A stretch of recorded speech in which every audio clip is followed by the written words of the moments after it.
Assalamualaikum warahmatullahi wabarakatuh. Bagaimana semua? Sehat? Alhamdulillah. Assalatu wassalamu ala asrafil anbiya'i wal mursalin wa ala alihi washabihi ajmain amma ba'd. Puji syukur kehadirat Allah Subhanahu wa taala yang telah memberi kita kesehatan dan nikmat sehingga kita masih bisa melaksanakan pembelajaran hari ini. Ya, anak-anakku sekalian, pembelajaran hari ini kita yaitu sejarah kebudayaan Islam. Ya, baik, silakan buka halaman 27. Materi kita hari ini yaitu proses perkembangan ilmu pengetahuan masa Bani Abbasiyah dan faktor penyebab pemberontakan dan runtuhnya Bani Abbasiyah. Yang pertama, Ibu akan jelaskan proses perkembangan ilmu pengetahuan pada masa Bani Abbasiyah. Baik, pada zaman Rasulullah, Islam sudah sangat berkembang pesat, bukan cuma di kota Madinah dan di Mekah saja, tetapi di kota Arab dan di sekitarnya. Menurut sejarah, Islam sangat berkembang terutama di bidang pengetahuan, yaitu pada masa Bani Abbasiyah. Kemajuan yang dicapai pada masa kejayaan Islam, yakni terjadi pada masa pemerintahan Daulah Bani Abbasiyah dalam segala bidang, khususnya perkembangan ilmu, pengetahuan dan kebudayaan, dan lain-lain. Pada masa itu, kemajuan ilmu pengetahuan begitu pesatnya, baik ilmu agama maupun ilmu pengetahuan umum lainnya. Suasana tumbuhnya peradaban di masa Abbasiyah terjadi setelah perluasan wilayah secara besar-besaran. Faktor yang paling dominan mendorongkan suasana itu dari kebijakan Khalifah Abu Ja'far bahwa menjadi seorang khalifah itu harus mencintai dan mengembangkan ilmu pengetahuan. Selanjutnya, hasil dari peradaban dan hasil riset dari ahli dan tokoh-tokohnya. Yang pertama, filsafat. Tokoh filsafat muslim terdiri dari Al-Kindi, Ibnu Sina, Ibnu Rushd, Al-Farabi, dan Al-Ghazali. Mereka merupakan tokoh dan ilmuwan yang mengembangkan ilmu filsafat pada masa Bani Abbasiyah. Dan yang kedua adalah kedokteran. Tokoh-tokohnya yaitu yang pertama Al-Razi. Al-Razi ini merupakan seorang ilmuwan yang berasal dari Persia yang merupakan ahli logika, kedokteran, dan juga bahasa. Kemudian yang kedua Ibnu Sina. Ibnu Sina ini adalah seorang filosof Persia yang juga merupakan seorang ahli pengobatan dan ilmuwan. Dan yang ketiga Ibnu Al-Haytham. Ia merupakan seorang ilmuwan berasal dari Arab. Ya. Dan yang ketiga adalah matematika. Tokoh-tokohnya yang pertama adalah Al-Khawarizmi. Al-Khawarizmi ini adalah ilmuwan yang keturunan dari Persia yang bermukim di daerah Turki yang menguasai geografi, matematika, dan juga astronomi. Dan yang kedua, Bani Musa. Bani Musa ini adalah seorang yang bekerja di observatorium astronomi yang didirikan di Baghdad oleh Khalifah Abbasiyah yaitu Al-Ma'mun, dan juga melakukan penelitian di rumah kebijaksanaan. Dan yang keempat adalah astronomi. Tokoh-tokohnya yang pertama Al-Farazi. Al-Farazi ini merupakan seorang yang pencipta astrolog atau alat pengukur tinggi dan jarak bintang. Dan yang kedua adalah Abdul Wafaq. Abdul Wafaq ini adalah orang yang ketiga yang menemukan jalan dari bulan. Kemudian yang ketiga Al-Farghani, dan yang keempat adalah Al-Battani. Kelima adalah seni ukir. Ada beberapa seniman ukir yang terkenal yaitu Badar dan Tarib tahun 961 sampai 678 Masehi. Pada saat itu ada juga sekolah seniman ukir yang ada di Kairo yang bernama Sekolah Kairo. Dan yang terakhir adalah bahasa dan sastra. Di sini berbeda dengan masa pemerintahan Bani Umayyah. Bani Umayyah dia masih kental dengan tradisi warna dan Arabnya, berbeda dengan tradisi Bani Abbas. Sastrawan pada zaman pemerintahan Bani Abbas telah melakukan perubahan kekuasaan yang dimana mereka telah kombinasikan yang bukan berasal dari tradisi Arab. Jadi di Bani Abbasiyah ini telah mengkombinasikan selain dari tradisi Arab, ada juga tradisi-tradisi lain, begitu. Jadi sampai sini paham? Ada yang belum mengerti atau ada yang mau ingin ditanyakan, silakan, saya persilahkan.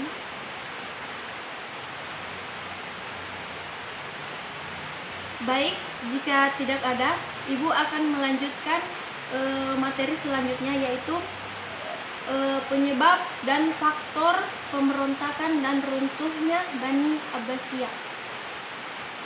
Masa runtuhnya dinasti Abbasiyah. Keruntuhan dinasti Abbasiyah disebabkan oleh beberapa faktor. Salah satunya yaitu pemberontakan. Terjadinya pemberontakan ini pasti dilatar belakangi beberapa hal. Faktor-faktor tersebut antara lain yang pertama yaitu terjadinya perebutan kekuasaan. Perebutan kekuasaan ini dimulai sejak berakhirnya masa Khalifah Harun ar-Rasyid ketika ia hendak digantikan. Perebutan kekuasaan ini diperebutkan antara Khalifah al-Mukmin dan Khalifah al-Amin. Sejak saat itu terdapat dua khalifah yang memerintah. Kemudian selang 1 tahun telah diputuskan bahwa Khalifah al-Amin menjadi khalifah yang ke-6 dan Khalifah al-Mukmin menjadi khalifah yang ke-7.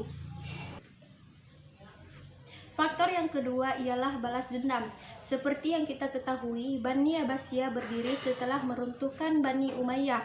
Hal ini menyebabkan keturunan Bani Umayyah menyimpan rasa dendam kepada Bani Abbasiyah sehingga mereka menciptakan pemberontakan terhadap Bani Abbasiyah. Yang ketiga yaitu adanya perilaku amoral oleh para penguasa dan pembesar istana. Berbagai perilaku amoral yang dilakukan oleh pembesar kerajaan seperti memanggil wanita-wanita untuk dijadikan sebagai hiburan. Bahkan mereka mengonsumsi minuman-minuman keras. Hal ini memicukan kemarahan masyarakat yang akhirnya memicu pada pemberontakan. Faktor yang keempat yaitu sistem peralihan kekuasaan monarki. Perlu diketahui, sistem monarki merupakan suatu sistem pemerintahan yang dimana dalam peralihan kekuasaannya, pemerintah selanjutnya harus dipegang oleh keturunan atau keluarga dari pemerintah sebelumnya. Hal ini mendorong nepotisme dan ketidakadilan sehingga terkadang mereka mengangkat khalifah yang sebenarnya yang belum pantas untuk memerintah. Hal ini menyebabkan kekecewaan di tengah masyarakat dan memicu pemberontakan. Dan faktor yang terakhir yaitu ketidakpuasan masyarakat terhadap pelayanan pemerintah. Pemerintah Abbasiyah yang mementingkan diri sendiri dan berpoya-poya menyebabkan mereka lupa terhadap tugasnya dan cenderung mengabaikan masyarakat. Hal ini menyebabkan muncul rasa kecewa dalam masyarakat dan mendorong masyarakat untuk melakukan pemberontakan. Keruntuhan Bani Abbasiyah disebabkan oleh dua faktor, yaitu faktor internal dan faktor eksternal. Pertama, kita akan memasuki faktor internal. Sebelumnya, apa sih yang dimaksud dengan faktor internal? Ya, betul sekali. Faktor internal itu merupakan segala bentuk yang berasal dari dalam. Adapun faktor internal yang menyebabkan jatuhnya Bani Abbasiyah, yang pertama ialah sistem pemerintahan monarki. Sistem pemerintahan monarki menyebabkan terjadinya pengangkatan dua khalifah dalam satu masa pemerintahan, sehingga terjadi perebutan kekuasaan dalam kerajaan. Kemudian yang kedua, banyaknya perilaku amoral yang dilakukan oleh para khalifah. Banyaknya perilaku amoral yang dilakukan oleh para khalifah seperti dengan mengadakan pesta-pesta di istana, kemudian mendatangkan wanita-wanita hiburan dan berpesta dengan berpoya-poya. Hal ini mendorong kebencian dan ketidakpuasan masyarakat, sehingga banyak wilayah yang ingin memisahkan diri dan mendorong terjadinya disintegrasi bangsa. Selain dari faktor internal, ada juga beberapa faktor yang berasal dari luar atau sering disebut dengan faktor eksternal yang membawa Bani Abbasiyah dalam kehancuran. Nah, faktor-faktor tersebut diantaranya yang pertama adalah Abbasiyah yang terlalu diam. Wilayah yang terlalu luas menyebabkan banyak daerah yang sulit dipantau sehingga menyebabkan ketidakmerataan dalam pembangunan. Hal ini menyebabkan banyak daerah yang ingin membebaskan diri dari pemerintahan Abbasiyah. Selain wilayah yang terlalu luas, perang salib juga menjadi faktor runtuhnya Bani Abbasiyah. Sebelum kita melanjutkan materi kita, apa sih yang dimaksud dengan perang salib? Perang salib merupakan peperangan yang terjadi dua pihak antara tentara Islam dan Nasrani atau Kristen. Perang ini terjadi selama 2 abad dan menyebabkan banyaknya kerugian bagi Bani Abbasiyah, baik karena fasilitas pendidikan yang rusak hingga jatuhnya korban jiwa. Selain perang salib, terjadi juga penyerangan oleh tentara Mongol yang dipimpin oleh Genghis Khan. Pada penyerangan ini, Bani Abbasiyah benar-benar mengalami kekalahan kelak. Bahkan, Baghdad yang merupakan pusat peradaban Bani Abbasiyah juga dibumi hanguskan. Hal ini benar-benar menyebabkan kehancuran bagi Bani Abbasiyah. Dan faktor yang terakhir yaitu berdirinya Turki Utsmani. Memang, pada awalnya, Turki Utsmani muncul untuk memberi pertolongan dan menyelamatkan dinasti Abbasiyah dari kehancurannya. Namun, kedatangan Turki Utsmani ini malah membawa kehancuran bagi Bani Abbasiyah.